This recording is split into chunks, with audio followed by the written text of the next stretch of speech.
甄子丹的师傅赵长军是10届武术全能冠军，却被3个小混混打进了医院。咏春拳丁浩在擂台上和人 PK 的时候，74秒就被人打趴在地。某著名大师马某某上台后，也是不出几个回合就被人打得人事不省。乱拳打死老师傅，学会了这种乱拳王八拳，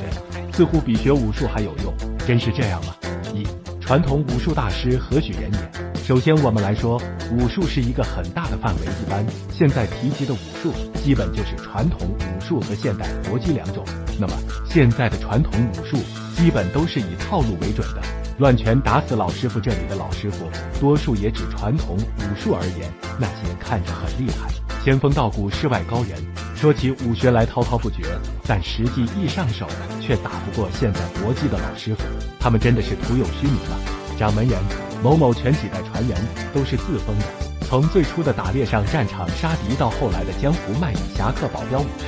从建立到传承下来，最开始一定是为实战而生的功夫，就是杀人技。但随着社会的发展，环境的变化，逐渐的由战场杀敌变成强身健体，到现在的武术文化传承了，所以他的实战表现也就越来越差了。现在的所谓大师可能一次实战也没有打过，所以让他们去实战，多数都是纸上谈兵，自然上场就会几秒被 KO。真正的传统武术并不像我们在影视剧中看到的一样，动辄大战几百回合，你来我往打个几千几也不分胜负。往往越厉害的高手大师，在真正战斗的时候取胜的时间就会越短，所谓的一招制敌，功夫越高，击败你的时间可能就越短。影视剧这么拍，估计就没人看了。所以现实的实战和影视中我们理解的实战是完全不一样的。真正街头为我们遇到侵害的时候也是一样，越短时间保证自己最大安全越好。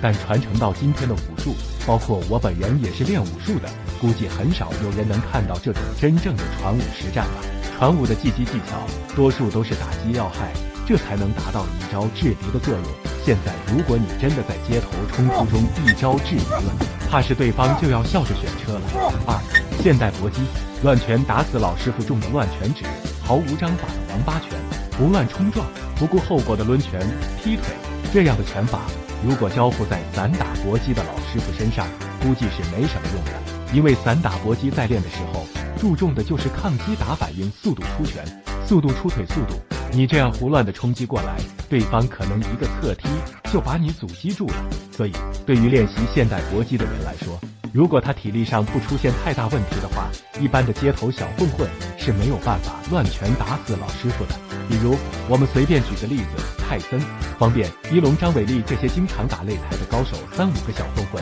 如果想把他们给放倒的话，几乎是不可能的。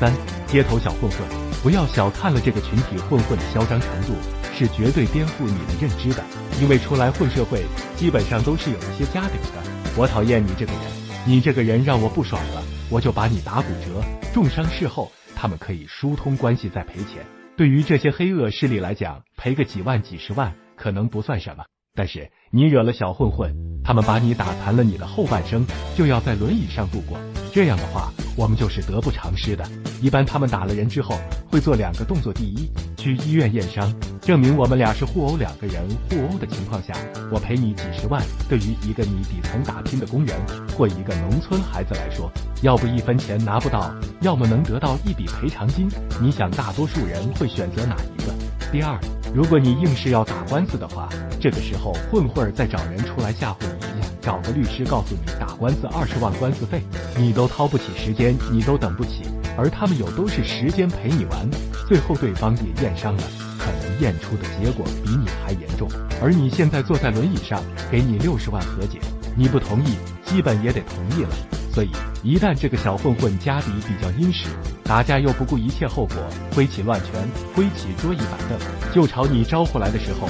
无论你是真正的武术大师也好，或是散打搏击的也好，建议你都避而远之。36计走为上策才是最好的选择，因为毕竟人家可能开着迈巴赫打你100万又能怎么样，老子掏得起钱，而我们付出的代价可能是要后半辈子坐在轮椅上，生活不能自理，这样的话最后吃大亏的一定是我们。所以碰到黑恶势力的小混混，干脆就躲远点，吃点亏就吃点亏，遇事先跑，才能最大的保全自己。